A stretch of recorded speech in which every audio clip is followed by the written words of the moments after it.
painted life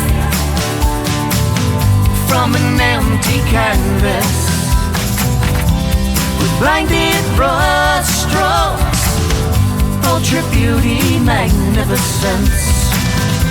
Hey, but we're still children, trying to find our way in this crazy whole world.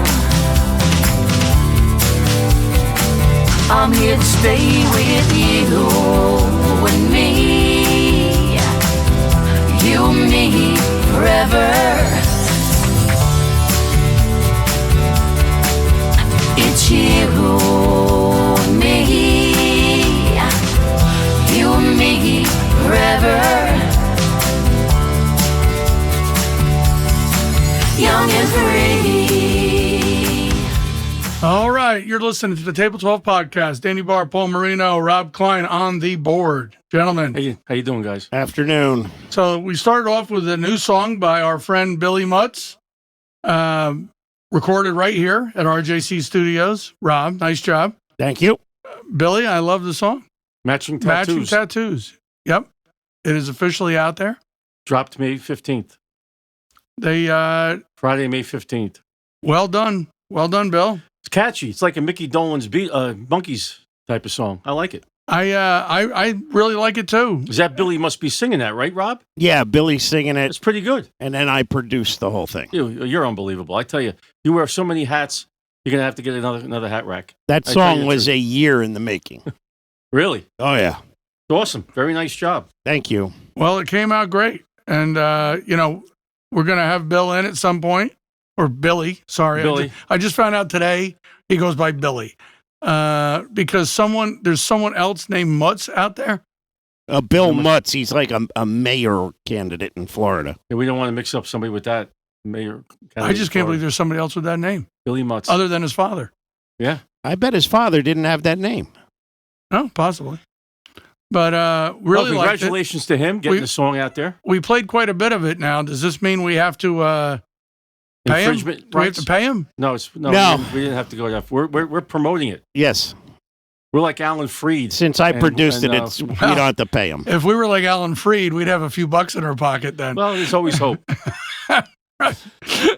Combination of Wolfgang, what's his name? Wolfman Jack. Wolfman Jack. All right, baby. There you go. Well, congratulations to them. I like the song, Dan. I don't know. It sounded pretty catchy. You got to hear the whole thing. Yeah. It's. I really enjoyed it. Beautiful. And I saw it on Facebook and I shared it on my page. Rob said, "Oh, did you listen to the whole thing?" I'm like, "Well, I shared it. Yeah, of course I listened to it. Why wouldn't I listen to it?" Yeah. Well, you're a busy guy. We're way ahead of our audience listening to it and, making things happen. Yeah, so it's excellent. So, Rob, well done. Thank you.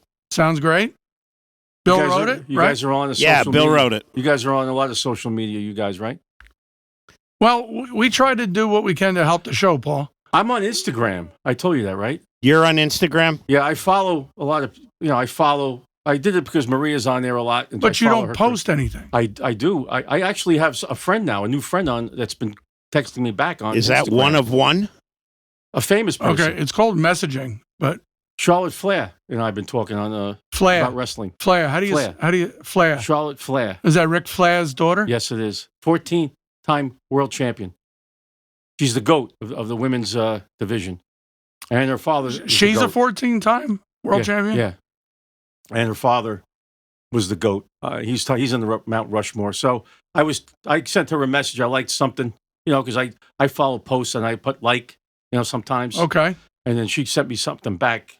Little, thanks a lot for the support. And I sent something back. So it's been a couple of, one-liners. Did you ask for a robe? A robe? No, I didn't ask for anything. I just thought it was pretty cool that somebody that was famous actually sent me a message. Well, we're living parallel lives. Why is that? And because the daughter of somebody was a social media friend of mine that I would message back and forth on. Before you on get Twitter. ahead of yourself, I just think Charlotte's listening. I said I'm really wanted to support the show. I put it out there. Maybe she can get some of her friends in the wrestling business. Listen to the show. Maybe get some of your friends. Okay, like Johnny Fontaine. Some of your friends in the business. Right. appear 5 times a year on the show. The Godfather would really appreciate it. Well, I'll do anything for him. So, Well, I'm not trying to steal your spotlight here, Paul. No, I'm really not. No, I just wanted to finish my thought. Now you got. Okay. It's all on you. Well, unfortunately, my pen pal, or I don't know what you call him on social media, passed away this week, and that's Kitty Bruce. Kitty Bruce, the daughter of Lenny Bruce. Oh, really? One of my heroes, Lenny. I have his portrait tattooed on my arm. Yeah, Kitty and I were talking for years back and forth. And she was in a horrible car accident, I want to say about 4 years ago. And she's just never been the same since. And she's succumbed this past week. Sorry to hear that, Dan. So R.I.P. Kitty. She was really sweet, beautiful person. And Father was a pioneer in the comedic business. He sure was. Comedy. I mean, he modern day stand up. The road started with him. Yep. He was the first one to walk up on stage and talk about his own problems. He wasn't just telling. I mean, he had bits. He did bits. Yeah. But got arrested many times. Advocate for free speech. And the comics that came after, the Richard Pryors and the George Carlins, Robert Kleins. Wasn't there a movie? Was it Dustin Hoffman? Dustin Hoffman played him. I think that was one of his best roles. I saw the movie. Valerie Perrine. Yep. Who just passed away as well. Yeah. Yeah, it was a great movie. He was nominated for an Academy Award. It was really good. Yeah, so I was sad. There's an actor named Ronnie Marmo who I became friendly with. I went to see his play, who was a one-man show on Lenny Bruce. He was wonderful, and he took the play on tour. And I just went blank on his name. The guy from Criminal Minds, Joe Mantegna. Joe Mantegna was the producer of it. And we went in the city, saw it, and it was also in Godfather 3. Yes, Joe he Mantegna. was. Joey Sazzo. Yeah, right? And through him, I got to exchange with Kitty, and I was sad there. You kind of sent her messages every now and then. Yeah, we would talk back and forth. Yeah, excellent. I'm sorry to hear that, though. But she's beautiful, beautiful woman. Yeah, very nice. But so I know. What are you going to do? But that's the neat thing of social media, is like you with. Yeah, and I was surprised. Charlotte. Charlotte. Yeah, I don't send a lot of messages out. I don't do that. But I follow stuff and I'll like something or whatever. I'm not. That's what I'm saying. You don't post. Posting would be actually putting something you created on social media. I'm more of a follower. I'll look at something and I'll either say I don't like it. See, and I've always known you to be a leader. Yeah, but not with this, because I don't want to be like one of those people that are on it all day. Like I like to look through some of the stuff. I did it mostly to follow my daughter, so I could see a lot of her ESPN stuff on there. I follow Maria on Instagram. I don't do a lot on Instagram. I've used it to follow comics that I know and like, to see because they always promote, to see where they're playing, to see if they're coming into the area. And that's really why I don't, but my posts on Facebook now go right onto Instagram because it's both meta. Oh, so you're so far above my pay grade here with this stuff. You guys, it's amazing. I'm in kindergarten compared to you guys, but that's all right. I choose not to be too, me. I like to keep low profile. I don't like to get too crazy. Most retirees are uncomfortable on social media. I know I couldn't get my mother to do it. Well, I'm not uncomfortable. I just don't want to get to a point where it's running my life. You know what I mean? You know what I'm saying? We're not like that either. No. It doesn't run our life. My wife is on the thing all day. From the time she wakes up till... Well, maybe you should pay more attention to her. Well, I do. But she's even when I'm watching a movie, she's still looking at it. I said, can't you ever get off that thing? But, she doesn't have any vices. That's her thing. So I got to leave her alone. Shockingly, she doesn't have any vices, being married to you for 35, 40 years. Yeah, it's amazing. I would think she'd have every vice under the sun. She's a lot... Well, you know her. She's very low-key compared to me. I do know Paul. She's a lovely woman. Speaking of being married for 40 years, so the Trump war, the Iran war, What's that got to do with married for 40 years? Well, I'm segue. It's called a segue. It's not a very good one. Well, so he postponed a little of the military action, trying to get this Iranian response. He got kind of pushed into the. Can you take another day? Because Qatar and UAE, they're all trying to and Saudi negotiate. Arabia. Yeah, he was 1 hour away from launch. So he postponed it a day, and I think he was smart by doing that. He's trying to be respectful of the Middle Eastern countries over there. But at the same time, these guys, all they do is stall. They never get. They're always looking to stall for some reason. Well, that's the smart move. But they is to stall as long as you can because you're about to get your ass kicked. But I mean, they don't want to. And Trump, no matter what everyone has been saying about him, he doesn't want to be in a war. He doesn't want it. He's done everything he can to not be in a war. Right. So, I mean, I just don't have any confidence in these people actually coming together and doing what he wants, which is getting rid of the uranium and all that stuff out of the country. That's awfully hard to well, that's going to have to be a group effort. Yeah. Amongst all the countries. Yeah. I don't see how. But I also don't like giving them more time to restock. And Israel's going to come out the loser on that if they keep restocking missiles. All the ceasefire time. Yeah, right. But because Israel is still bombing Lebanon again, they picked that back up. Israel. Well, that's because of Hezbollah. Yeah. So it's got to be the heat. Well, it just seems to me. It just seems to me that you're in quicksand with this Iran. It was pretty hot here today, and I'm pretty irritable because of it. Now, just imagine that's every day. Well, I mean, you just never get to a point with these people that they actually get it. I don't understand. And no, they're never going to. I don't even think if you took out the rest of whatever they got left, that they're going to still be cooperating. That's why I've said for years they should just take the country. Yeah, just take it, split it up amongst make it a corporate distribution. What needs to happen is it need to be no more of the same regime in there, and get the regular people in there. Okay, I get democracy in there like there was 47 years ago before they overthrew it. But with these people, it seems to always be enough underneath to keep it going. Like you can knock out 3 levels of these leaders, and you still have more to deal with. Because it's generational. Yeah. And they just keep raising their children to believe and become zealots. Yeah. So we're going to see in the next day or so whether this actually comes back to the table for military. Imagine having that one kid in the classroom that just thought everyone else was wrong. Yeah. That's what you're dealing with here. Yeah. You're dealing with that one bully kid who thinks the rest of the classroom is not only wrong, they deserve to die. Because they think the entire Western civilization should cease to exist. I'll just use an analogy. If that's what I thought I was doing. Yeah. I'll build on that. I'll build on that. So you have analogy. A different analogy. Well, it's similar, but it's... What was wrong with my analogy? Yours is great. I loved it. Okay. But by all means, one up me. I wanted to give you another example. Is this a sports analogy? No. Japan was never going to surrender. They were never going to surrender. And we told them we had a third bomb. We didn't have it. We were bluffing. Okay, we didn't have another bomb. And they still wouldn't surrender. And what happened was the War Council... Fat man and little boy. Yeah, Fat man and little boy. Or for the Enola Gay, yeah. Three wanted to surrender and 3 wanted to keep fighting on the War Council.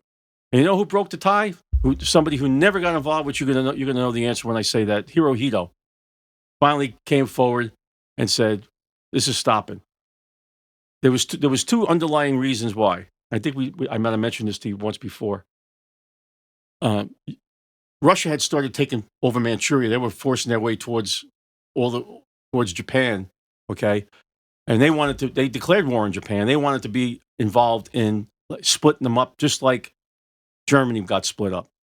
So Japan said, we don't want Russia. We'd rather have the Americans in here running the country then, because that was one of the conditions. Okay, Hirohito can stay in as a figurehead. He can be the emperor, but MacArthur's going to run the country. He did for 6 years. They didn't want Russia in there, splitting them up and having communism and everything.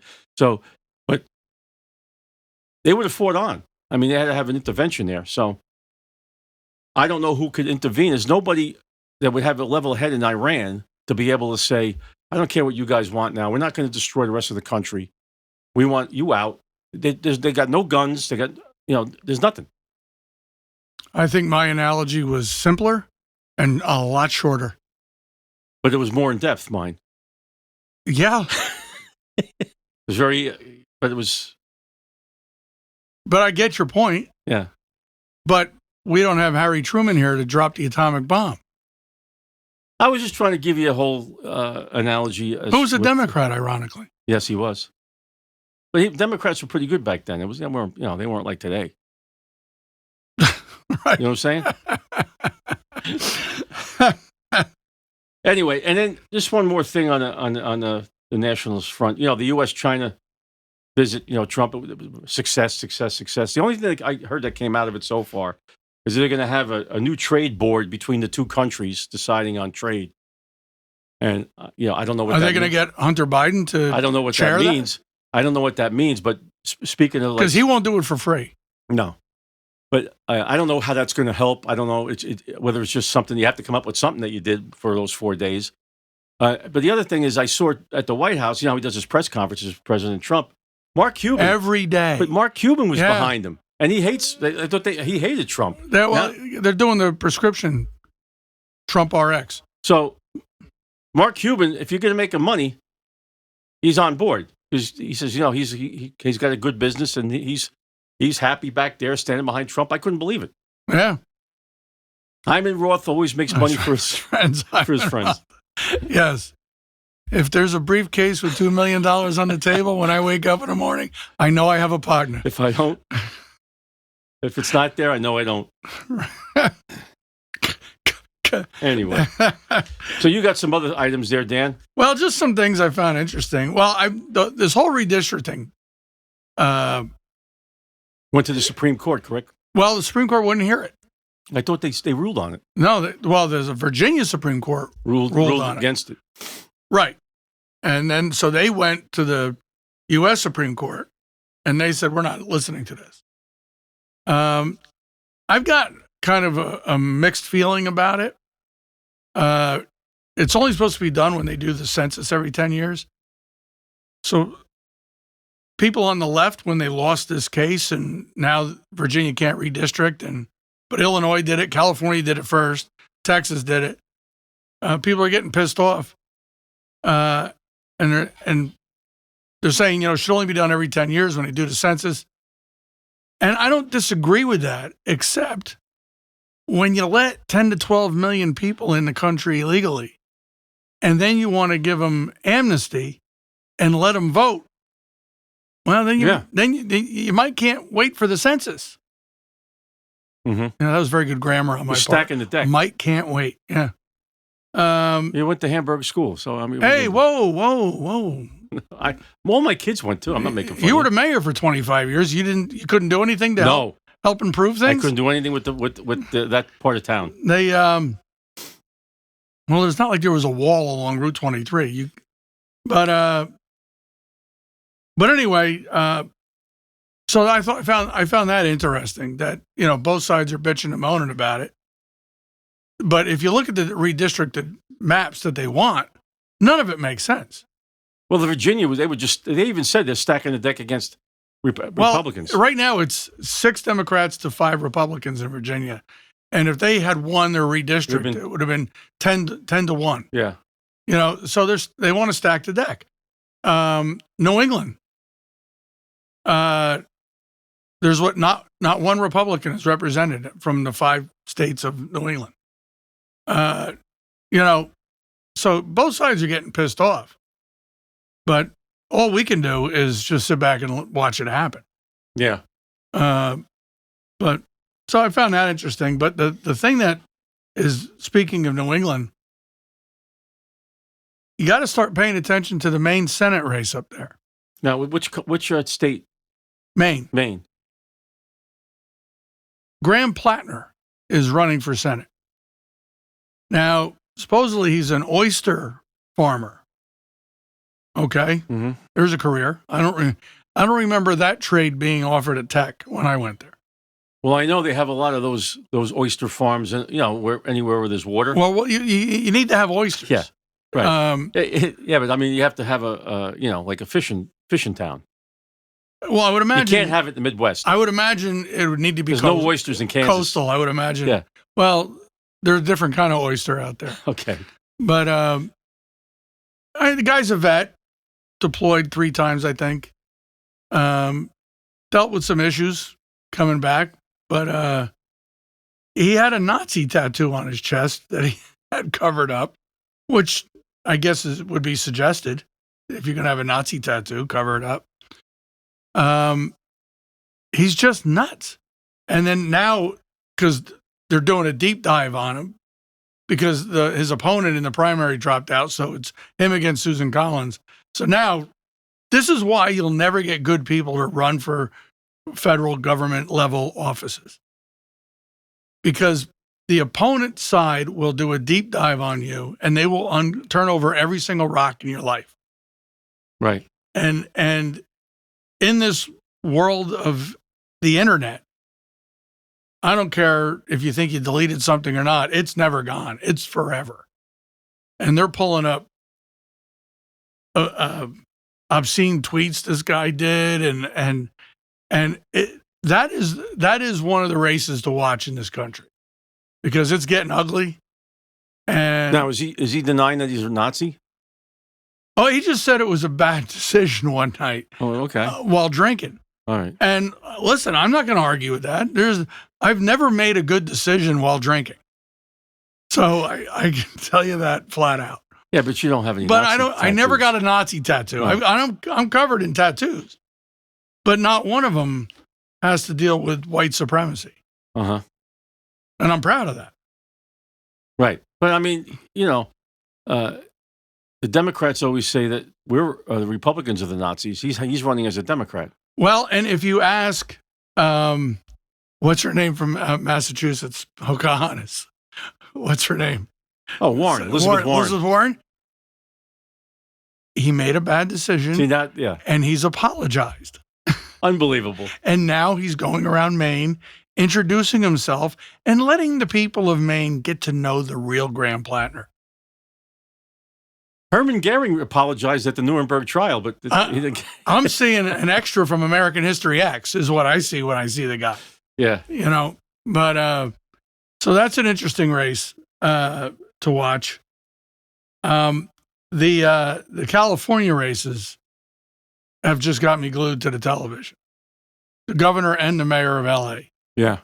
And Spencer Pratt, who I have no idea who this guy is. I didn't watch whatever MTV reality show he was on. I don't. I think that was behind us. I think we, age wise, but the bottom line is that Karen Bass, who visited Castro, was in Africa when the fires were raging, right? Drained the reservoirs, and she still got an 8% lead. She's still in the lead. 30% to 22%. It's LA. It's LA. I mean, it doesn't matter to these people who's running. They vote Democrat. Right. That's it. And it doesn't matter the homeless situation. It doesn't matter that 90% of the homeless people there are from there, and they're homeless because they can't afford to live there. Yeah. It's just nuts. It's just crazy, but I just can't. And it turns out Pratt did a campaign ad standing in front of his Airstream located on the lot where his house used to stand. His house was burned to the ground. His parents' house was burned to the ground. And he did a commercial and said, this is my home. Now, he never once stated that he lived in the Airstream. He has it there as like a headquarters to work from while he tries to get permission to rebuild his house. He lives in the Bel Air. Well, he doesn't live. He's staying in the Bel Air Hotel. And he made it very clear, no, I don't live anywhere now. Technically, he's homeless. And when he stood on that empty lot, he's like, this is my home. And yes, this is his home. But the Democrats are saying he lied on the ad that he doesn't live in the Airstream. And he's saying, well, I never said I lived in it. Yeah. You know, it's just nuts. California's an absolute mess. So I don't know how else to describe it. It's really just got me fascinated. Who do you think? So Hilton he's running for? That's for governor. All right. So the governor race is he ahead? I thought he's in second place for another Democrat. There's a guy Xavier Becerra who was part of the Biden administration.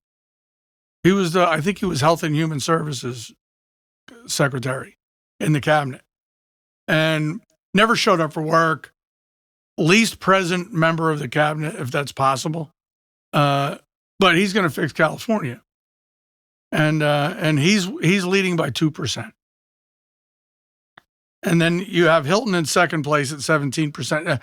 Becerra's at 19%. Hilton's at 17%. Tom Steiger, the accepted billionaire, because he says, according to Bernie, he's doing all the right things by being a billionaire. So there's certain billionaires that are bad billionaires and there's good billionaires. Well, there's billionaires that toe the line, and there's billionaires that don't. Unbelievable. So if you're a billionaire that toes the line, then you get the endorsement from the far left because you're towing the line. If you're a billionaire that doesn't toe the line, we're going to torch your car. What's towing the line mean? Believe what they want you to believe, act like they want you to act. And, Steiger's big pro-climate guy. So if you're pro-climate, which is the biggest scam, $1 trillion scam we ever had, but if you go, okay, no, I think you're right all along, and we should have spent the $1 trillion, which no one can tell us where they spent it, where the money is. I know that the Teachers Association is sitting on a few billion. We've got 6 charging stations coast to coast at $1 billion a pop. But if you're a billionaire that says, but you're right in all of that, well, then you get their support. Yeah. But if you're a billionaire who says, you know what, I think you went too far and I don't necessarily agree with everything, well, then we're going to burn down your dealerships and key your cars. So it depends on who they support, is what you're saying. Right. And then you have Katie Porter bringing up the rear. She's a train wreck herself. But yeah. And I read today, California still owes $21 billion in COVID money alone to the federal government. They're the only state that has not repaid their COVID loan. And it's a $21 billion loan. Wow. It's crazy. I don't know how that, for the amount of money that California had, because I don't know how many people got their homes back, but the money out there from Hollywood and all the famous people out there, how it could be running to the ground like that. Well, most of them are moving out. Yeah, a lot of them are moving out, right? Right. So can't blame them for that. But did you catch the Kevin Hart roast this week? Yes, I did. What did you think of it? Well, look, if I had to put a 1 to 10, I'll give it a 6. Rob, what's the Rob Entertainment scale on that? Well, we haven't talked about it yet. Did you watch it? No. Okay.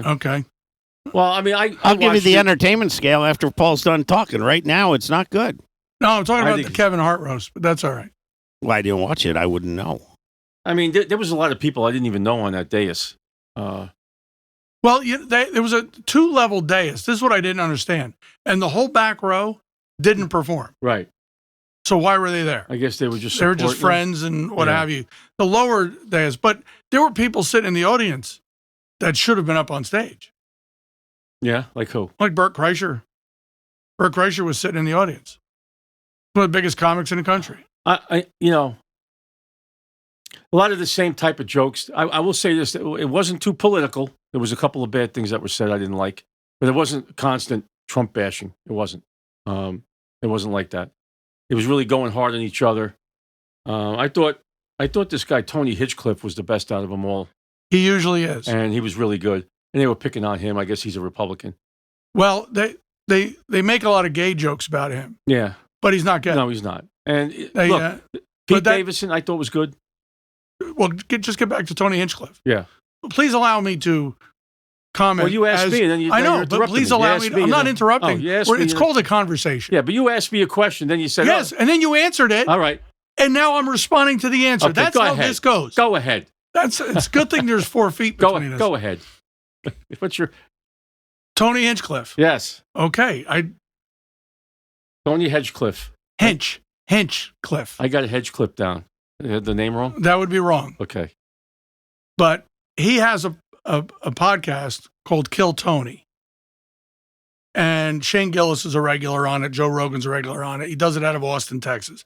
Very funny. He sold out the Garden like 2-3 nights doing it. A couple of times I saw him, I thought he was good on a couple of roasts. He was the best on the Tom Brady roast. Yeah, he was great. He's fantastic. But they make a lot of gay jokes about him because that stems from Kill Tony. So I'm just trying to give you the background. Yeah, I'm listening. But I'm all ears. He's not gay. He's actually a bit of a player. Yeah.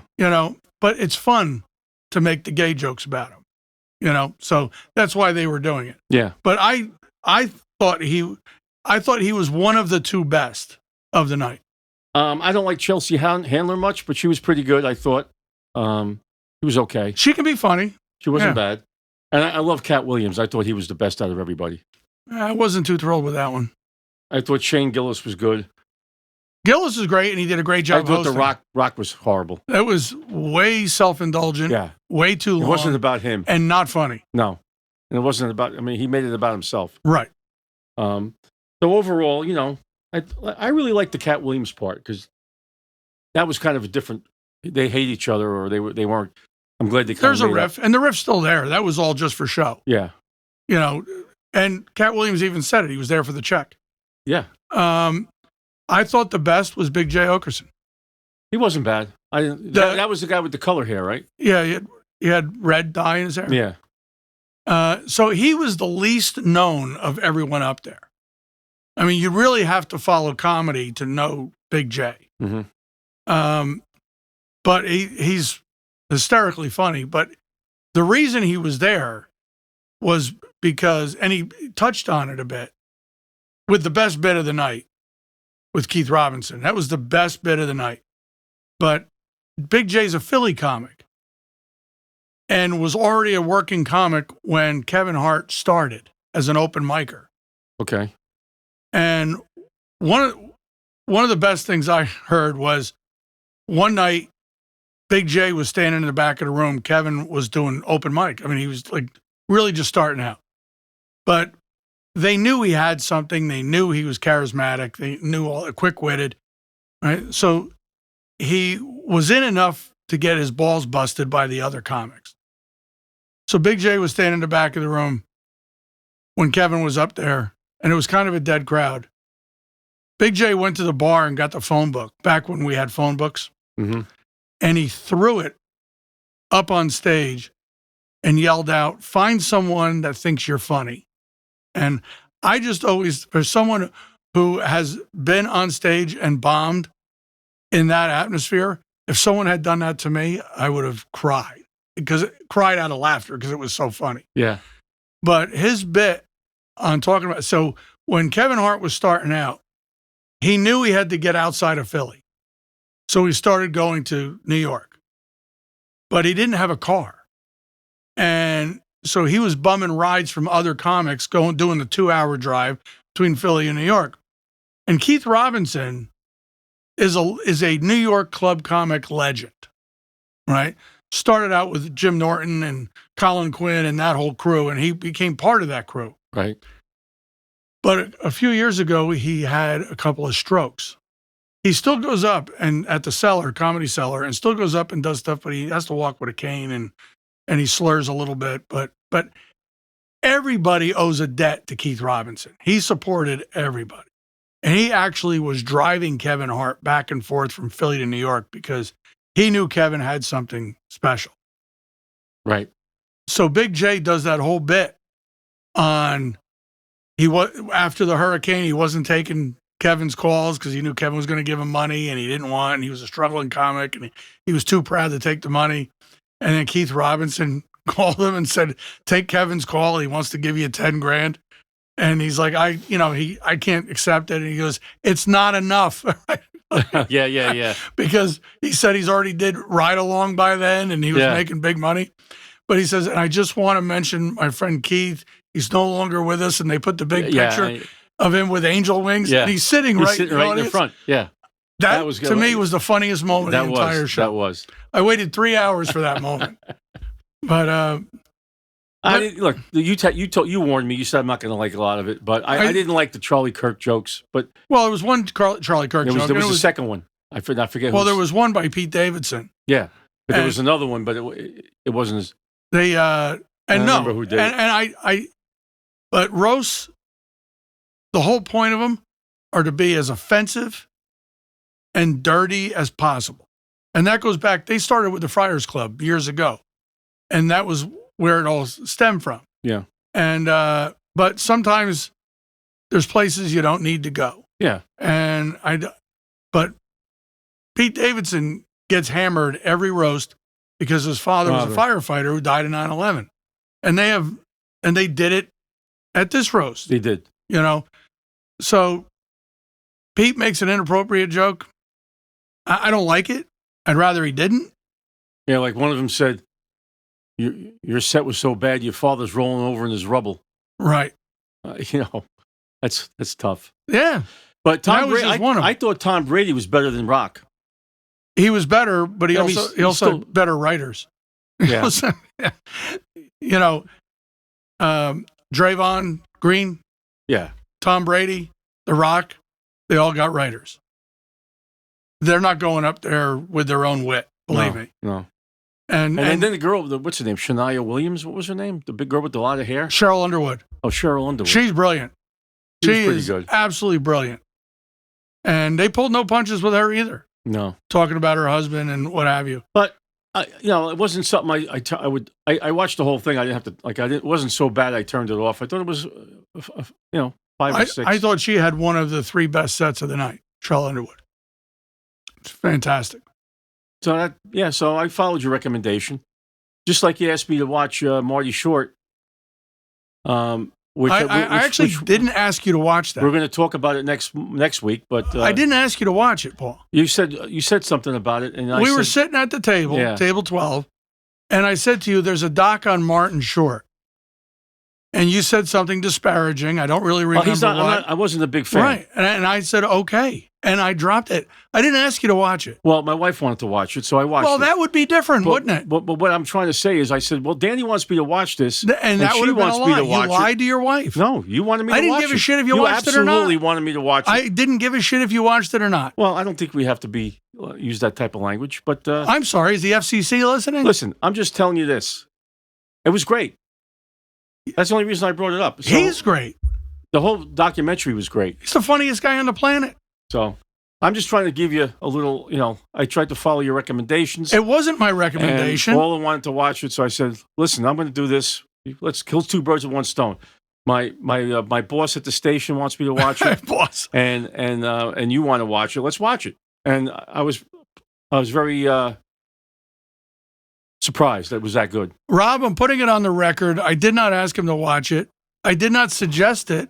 All I did was say there's a doc on Martin Short on Netflix. I didn't know you were the boss. And neither did I. Well, you're really the boss, but he's the lead man. I didn't know Rob was the boss. I didn't know I was the boss. You're running the show. This is your show. You're like Baba Booey. It's not my show. It's your show.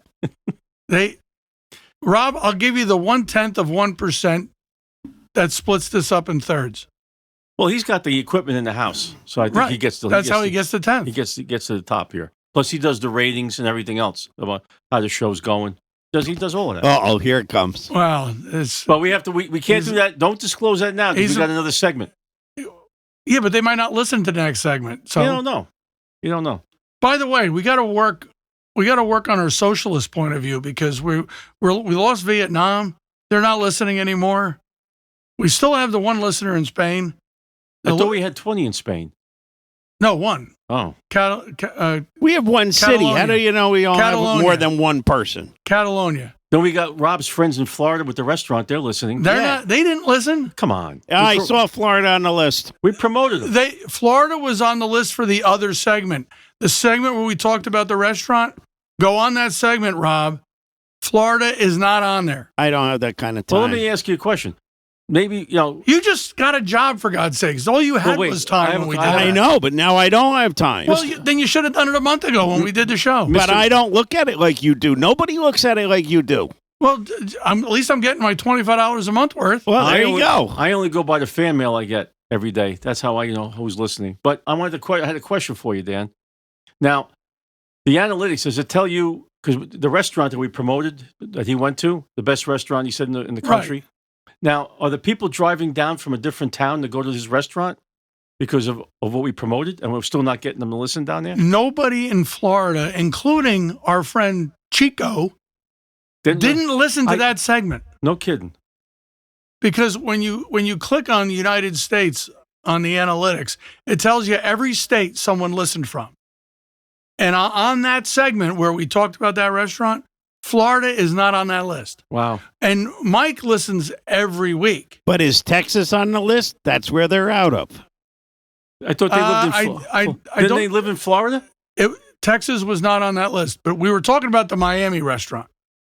Well, yeah, but, All right, well, we're going to want to beat a dead horse here. they have 13 restaurants. You're telling me all 13 states don't listen? No, but we have listeners in 43 states.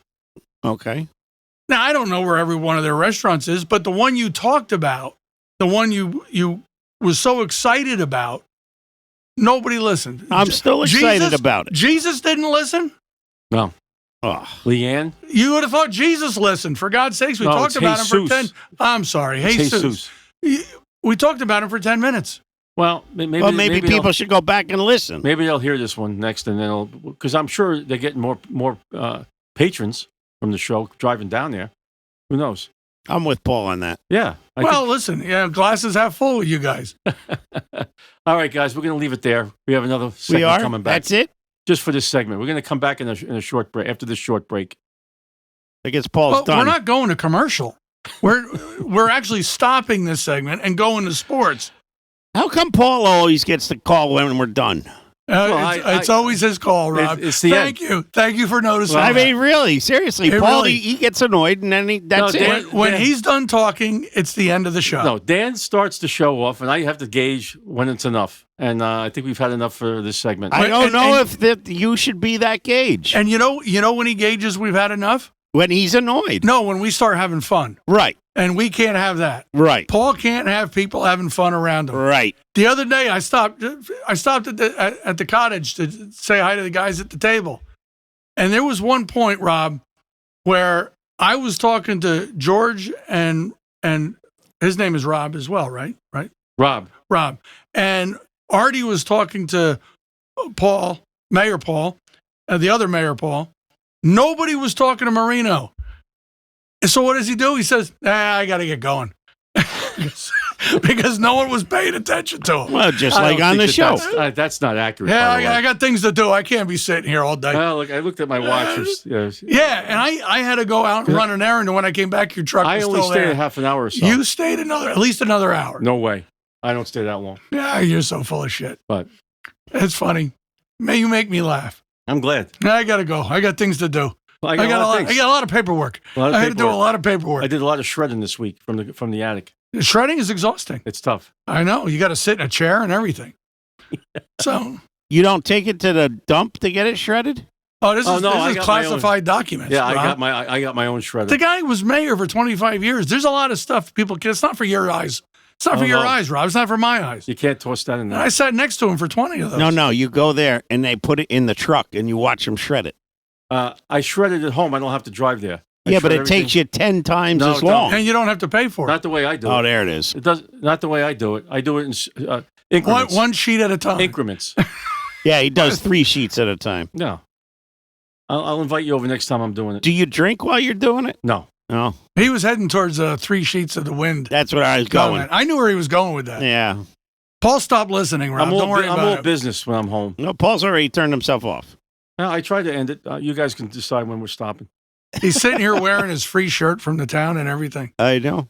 Yeah. Emergency management. I was in emergency management. The mayor's in charge of emergency management when there's a state of emergency. But you're not anymore. No.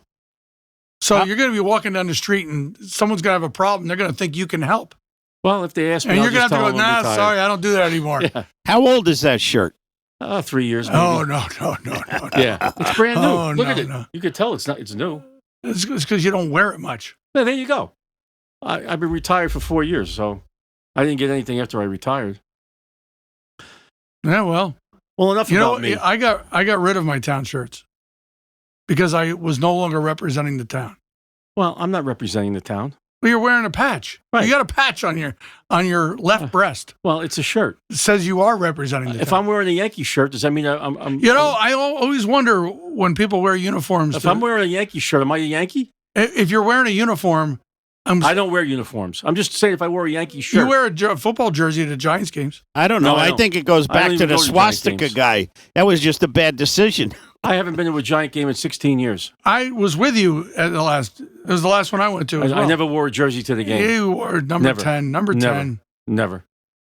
No, because the last time the Giants didn't win the Super Bowl yet. I got that for my 50th birthday. You should probably argue about this over the sports segment. Well, you guys want to keep it going. I'm just trying to do it. What are you, the segment cop? You guys are in charge of the show. I tried to end the segment, but Danny wants to keep going, so make a marathon out of it. Well, I think Rob wanted to keep going too. Why is it always just me? Well, because you seem to always have a little problem with the end of the show. I don't tell you how to start it. Well, it's because we start it the same way every time. There you go. Bill Mutz's guitar licks. Billy. Oh, and by the way, a correction on that. He's not 12 years old. That is not him playing. That credit should actually go to Peter Lee in Hamburg. He composed that solo for Billy's song. I have my notes from the producer in front of me. That's not on it. You did tell us it was Bill.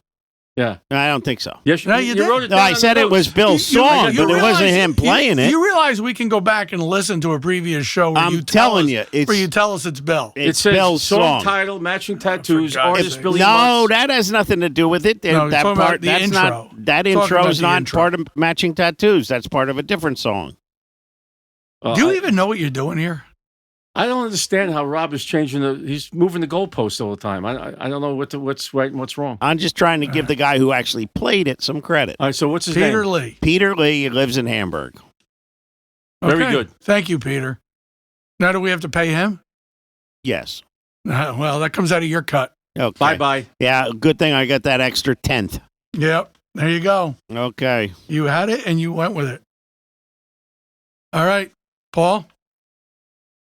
Bye-bye. See ya.